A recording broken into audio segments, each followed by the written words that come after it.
In case nobody has ever told you this, you are not less valuable because you've made the choice to not have children. You are not less valuable because you want kids but cannot have kids. My name is Hannah and I'm the Wife Without Kids. I have a YouTube channel that talks all about child-free living and everything that comes with it. So if you'd like to join a positive and supportive community, go ahead and check it out. Do you ever feel like people see you as being a little bit less valuable because you've made the choice to not have kids? Especially if you're a woman. I feel like women are just expected to have children, and when you don't, there's something wrong with you. Shortly after I graduated from physical therapy school, I was working in the clinic one day. I was treating a middle-aged gentleman, and I'd only met him a couple of times. As the therapy session progressed and we were just talking about random things, he said to me, "So, how many kids do you have?" And I didn't even really think about it. I just said, "Oh, I don't have any kids. I don't ever want to be a mom." As soon as I said that, he turned and he looked at me and he said, "What? What kind of value do you have, and what kind of value are you giving back to society if you don't have kids?" There was a really awkward silence after that because I was shocked that he had just said that to me and I didn't really know what to say. He was my patient. I wanted to be polite, but I was also slightly put off by the fact that he assumed I had to have children to have value. His question got me thinking, what kind of value did I offer society as a woman who didn't want to have kids and who has absolutely no interest in being a parent? When you make the choice to live a child-free life, you are going to be asked this question or various versions of this question. It usually sounds something like, well, what's the point of life if you're not going to be a parent? What's the point of even getting married if you're not going to have kids? It is your duty as a woman to have children. Or, aren't women supposed to want kids? Comments and questions like this always come down to one central theme: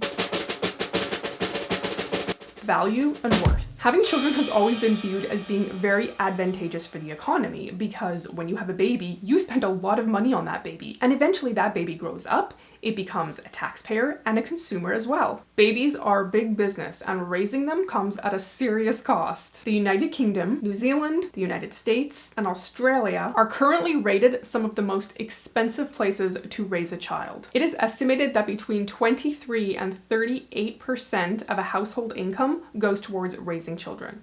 Now, it is no secret that governments offer a lot of incentives to encourage people to expand their families. Some countries offer what are referred to as baby bounties. Now, these baby bounties offer individuals who have kids all sorts of perks. It can be anything from cash to tax breaks, baby clothes, books, maternity and paternity leave, and in some parts of the world, even refrigerators, which actually might come in very handy because as kids grow, they eat a lot. In 2019, Hungary waived income tax for women that had 4 or more children. Like, for life. You didn't have to pay income tax if you had 4 or more children. That's a huge perk, and I could see why people would totally want to take advantage of something like that. The country of France has some pretty good offers as well. It offers various stipends, expanded childcare, and discounts on things like train fares. Now, not to be outdone, the country of Finland offers some pretty good perks as well. A paternity allowance, a parental allowance, and a paternity box, which is basically a box for your newborn baby that has up to 56 items in it. So it's pretty obvious that growing families are contributing to the economy. But what are child-free people doing? First, let's talk about money. A Canadian study showed something really interesting. On average, child-free women actually earn 9 to 20% more than their child-rearing coworkers. Now, typically when you have a couple that does not have children, both individuals will work. That's obviously not always the case, but in most cases, there is a double income stream. And none of that money is going to go to child-related expenses. And that typically means that child-free individuals have a little bit more disposable income. Studies have forecasted that by the year 2030, child-free couples that live in America will have approximately $36,000 of money to spend outside of paying their bills. In comparison, a couple with children will have approximately $27,000 to spend. And let's be honest, most of us aren't going to have a hard time figuring out how to spend money. We're usually pretty good at that. Often child-free couples love to travel. They love to spend money on hobbies. They love to invest their money. Child-free couples are also more likely to leave money in their wills for organizations that they are passionate and care about. The idea that a child-free woman can contribute as much value as a mom to society is still a novel idea for many people, even though more people are making the choice to be child-free, and it's becoming more common. Womanhood is very wrapped up in motherhood, and I mean that does make sense to a point because women can have babies, but that doesn't mean that all women want to have babies. So let's take a quick trip down memory lane before any of us were even born to just find out, where did this idea that women had to be mothers really come from, and why hasn't it changed, even though people are making the choice to not have kids and it's becoming so much more common. In the 1700s, culture dictated that women stayed home and raised families. Dad went off to work and financially provided for his kids. And most women felt fulfilled by that role. The average family had 9 or more children. Infant mortality rates tended to be fairly high, so there were a lot of pregnancies in the hopes that several children would survive. And then the Industrial Revolution happened. This started to open a tiny window for women where there were options for them to get a job outside of the home. This actually really started appealing to some women, and in the 1920s, family sizes started to get smaller as more and more women found jobs outside the home. Many women started to go to college to get degrees and careers of their own.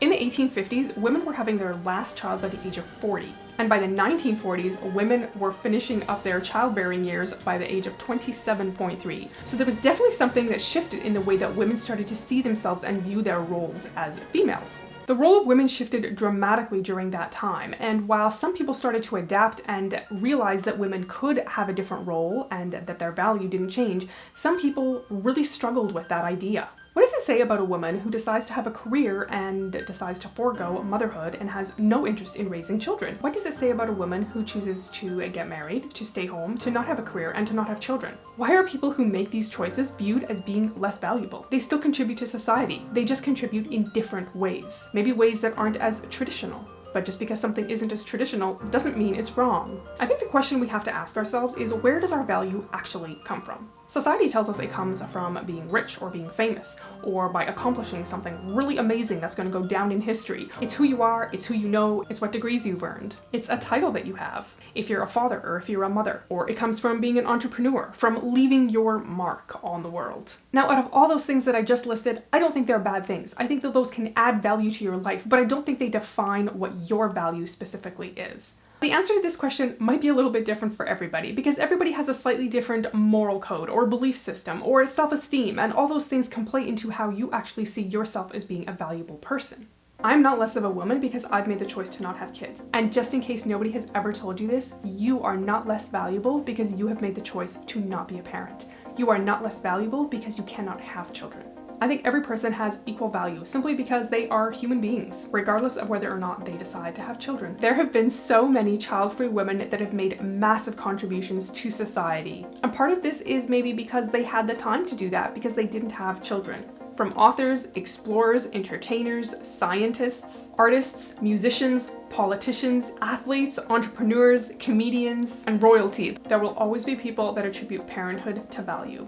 And they will see those things as being a package deal, and if you don't have kids, they will think a certain way about you, but you know what? You don't even worry about that, because you are part of a child-free community that sees your value exactly for what it is. You are so supported in your choice to not have kids, and your worth is just as much as any parent's. I've talked quite a bit about statistics and numbers in this video, but let's just set all that stuff aside for a minute and let's talk on a human level. There is a very personal and human aspect to value and worth. I know exactly what I would say to that gentleman that questioned my value because I was deciding not to be a parent. Back then, I didn't quite have the answer formulated in my mind, so I wasn't sure exactly what to say to him, but today I know exactly what I would say to this man. My value does not come from things that society tells me it comes from. My value comes from simply being me. Sometimes it feels like we are really alone in our journeys to being child-free, but you absolutely are not. Go ahead and click on the playlist that appears on your screen right now for some encouragement. Thank you so much for watching this video. Remember, you are never alone, and I will see you next week.